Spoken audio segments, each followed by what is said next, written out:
अब शहर ने जितना बड़ा इल्जाम लगाया कामरान पे, उसको साबित करना उसने।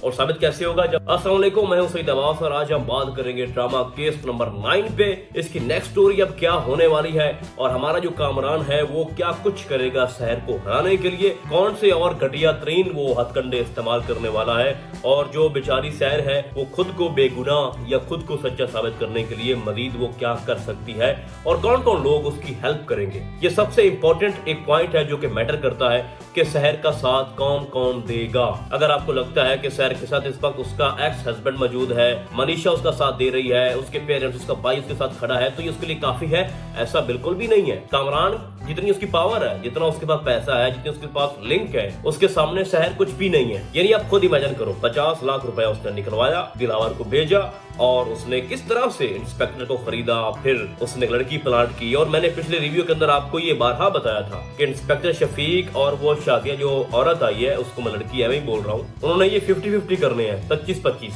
ये मैंने पिछले रिव्यू के अंदर आपको बता दिया था। ये मेरी प्रेडिक्शन जो है वो सच साबित हुई है कि ये लड़की जो है ना, ये फ्रॉड है। तो आप जरा खुद इमेजिन करो कि कामरान अपने आप को सच्चा साबित करने के लिए किस हद तक गिर चुका है, और वो कुछ भी करेगा। और बड़ी इंटरेस्टिंग उसने कॉल की है अपने बुखारी वकील को कि तुम एक इतने बड़े वकील हो, मैं आपको पैसे दे रहा हूँ, मुंह मांगे दे रहा हूँ, और तुम डिपेंड कर रहे हो मेरी 2 नंबरी पे कि मैं कुछ 2 नंबर काम करूंगा और उसके बाद ही हम केस जीत सकते हैं, तो फिर तुम्हारा क्या फायदा मुझे मिल रहा है। जिसके बाद बुखारी उसे कहेगा कि ये केस आपने खराब किया।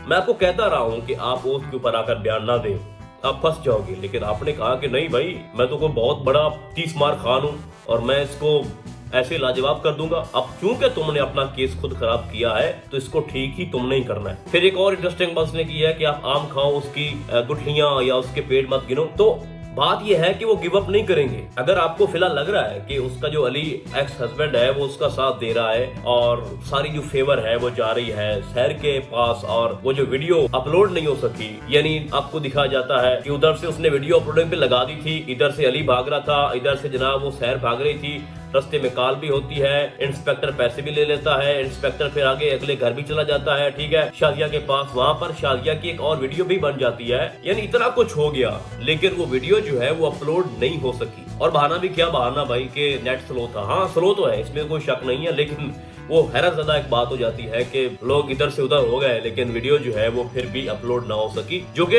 मैं ये समझता हूँ कि अच्छा हो गया। अगर वीडियो अपलोड होती तो ज्यादा गद मच जाता ड्रामे के अंदर। तो मुझे बड़ा अच्छा लगा जब कामरान को ये पता चला कि मेरे पैसे डूब गए हैं और कामरान टोटली नुकसान में जा रहा है और इंस्पेक्टर शफीक कुछ नहीं कर पाया।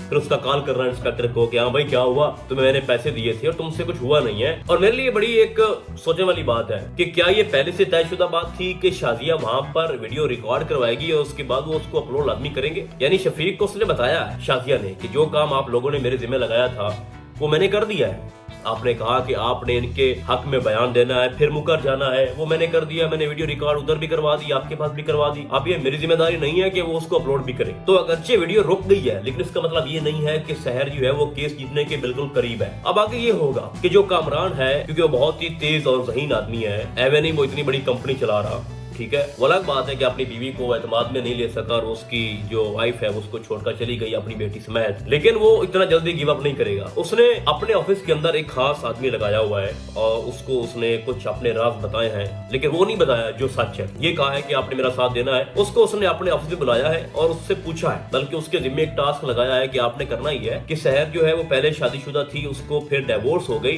तो आप उसके जो एक्स हस्बैंड है उसका पता लगाए कि वो कौन है, किधर रहता है, क्या करता है। जब वो सारी चीजें इन्वेस्टिगेट करेगा तो एंड पे पता चलेगा कि उसका अली जो हस्बैंड है वो तो मेरे पास काम कर रहा है, वो तो शहर की पोजीशन पे काम कर रहा है। फिर मैं आपको अगली बात बताऊं, जब वो सारी चीजें एक्सपोज हो जाएंगी ना अली को लेके, तो कामरान उससे मिलेगा, लेकिन उसको जताएगा नहीं कि मुझे पता चल चुका है तुम्हारी हकीकत का। वो उसी को इस्तेमाल करेगा। वो बुखारी को बताएगा कि हमारे पास एक ऐसा कार्ड है जिसको हम खेल सकते हैं कोर्ट के अंदर। वो जज के सामने ये बात रखेंगे कि शहर इतनी गिरी हुई है कि उसने एक ढोंग रचाया कि मुझे डिवोर्स हो चुकी है, और फिर इतना गिरे लोग हैं कि अपने शोहर को इस्तेमाल किया, वो उसको मेरे पास भेजा अपनी पोजीशन पे, ठीक है, और मेरे पे ब्लेम लगाया, और जो 50 लाख रुपया वहां से निकला है, तो सकता है उसका इल्जाम भी वो अली पे लगा दे। तो ये एक टर्निंग पॉइंट है, या ये कहूँ कि ये एक बहुत ही अहम एक नुक्ता है जिसको वो इस्तेमाल कर सकते हैं शहर के खिलाफ। और मैं समझता हूँ कि ये ड्रामा जो है ना, ये अपने टर्निंग पॉइंट पे खड़ा है और एंड पे इसी अली ने काम खराब करना है सहर का। अब अली वहाँ पे क्या कर रहा है इस बात का पता सहर को भी है, मनीषा को भी पता है। बाकी रही रोहित की बात, तो रोहित को भी ये एहसास हो रहा है कि जो भी मेरा और मेरी बीवी के बीच में हो रहा है इसका असर हमारे बेटे पे पड़ रहा है, और उसको ये पता है कि जो कामरान है वो एक बुरा और घटिया इंसान है, और मैं उसका इसलिए साथ दे रहा हूँ कि उसने मेरी जान बचाई हुई है। तो आपको दिखाया जाता है कि जो कन्वर्सेशन है ना रोहित और कामरान की आपस में, उसमें कामरान उसको ये बोल रहा है कि अगर तू मेरा साथ नहीं देगा, यानी तू न्यूट्रल रहता है, तो मैं समझूंगा कि तुम मेरे खिलाफ खड़े हो। यानी एक इंसान आपका दोस्त है, उस पे आपको मान है, वो आप पे ट्रस्ट भी करता है, सब कुछ है, एक स्ट्रॉन्ग रिलेशन है जो कभी खत्म नहीं हो सकता। अगर वो मुश्किल वक्त में चुप बैठा है तो समझो कि वो आपके खिलाफ है। तो कामरान ने कहा कि अगर तू कुछ भी नहीं करेगा तो मैं यही समझूंगा कि तू मेरे खिलाफ है। अब ये फैसला करना तुमने, या मेरा साथ दो या मेरे खिलाफ खड़े हो जाओ। तो अब रोहित ने ये फैसला करना है कि मैं किसके साथ खड़ा हूँ, सहर के साथ, मनीषा के साथ, अपनी बीवी के साथ, या फिर अपने दोस्त के साथ। अब देखो ये जो कारोबार है इनका, जो बिजनेस है, ये सारे पार्टनर है। रोहित भी उसका पार्टनर है उस कंपनी का, कामरान भी इसी तरह से, और फिर उसकी बीवी भी। ये तीनों कभी क्लास फेलो हुआ करते थे, और फिर ऐसी दोस्ती इनकी पक्की के फिर कारोबार भी इकट्ठा हो रहा है। तो अब इन तीनों में से सबसे पहले किसने छोड़ा?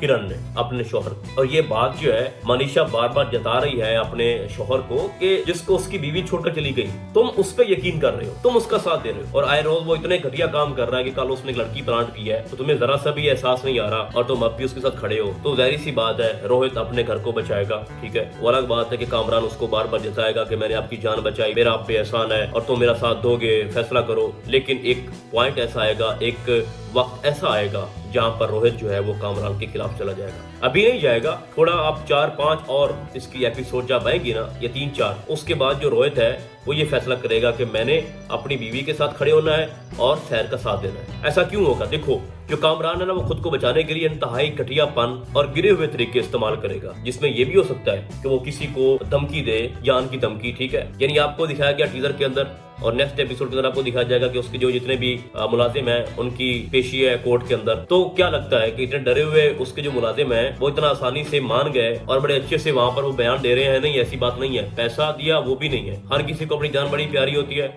और मैं समझता हूँ कामरान ने अपने मुलाजिमों को ये बोला होगा कि अगर आपको अपनी जान प्यारी है तो आपने वही बयान देना है जो मैं आपसे कहूंगा। तो ये सारे मंजर देख रहा होगा रोहित कि कामरान खुद को बचाने के लिए कितना गिर रहा है। तो बस भाई एंड हो गया, वही ना कि एंड पे कोई ऐसा भंडर मारेगा कामरान जो कि रोहित से बर्दाश्त नहीं हो पाएगा। ये पूरा का पूरा ड्रामा, इस ड्रामे की पूरी कहानी डिपेंड कर रही है सिर्फ और सिर्फ रोहित के ऊपर। बाकी कुछ भी हो जाए, अली कुछ कर ले, ठीक है, मनीषा कुछ कर ले, उसकी वकील बीनेश जो है वो जितने भी आर्गूमेंट्स लेके आ जाए, जितने दलाइल लेके आ जाए, वो नाकाफी है। क्योंकि जब तक सहर साबित नहीं करेगी ना कि उस रात उसके साथ क्या हुआ, उस वक्त तक कामरान को सजा नहीं हो सकती। और आपको तो पता है कानून के अंदर ऐसा है कि जब आप किसी के ऊपर बहुत बड़ा इल्जाम लगाते हो और किसी बड़ी शख्सियत पे, और जब आप उसको साबित नहीं कर पाते तो उल्टा आप पे केस हो सकता है। अब सहर ने जितना बड़ा इल्जाम लगाया कामरान पे, उसको साबित करना उसने, और साबित कैसे होगा? जब रोहित ये बोलेगा कि मेरी आंखों के सामने ये सब कुछ हुआ, जब मैं वहां पहुंचा था तो खुद कामरान ने मुझे बताया कि मैंने सहर के साथ ऐसा किया है, तभी सहर को इंसाफ मिलेगा। बाकी तो भाई सस्पेंस है, बाकी तो बस स्टोरी को ड्रैग किया जा रहा है, और ये कहानी की लंबी नहीं है। 20 एपिसोड आ चुकी है, 21, बस 5-6 इसकी मजीद एपिसोड रहती है। तो भाई सब एक बात मानना पड़ेगी कि ड्रामा जो है ना वो टर्निंग पॉइंट पे खड़ा है, और बड़ी इंटरेस्टिंग लेटेस्ट एपिसोड थी, और इस ड्रामे को लेके मेरी राय यही है और मेरी प्रेडिक्शन भी यही है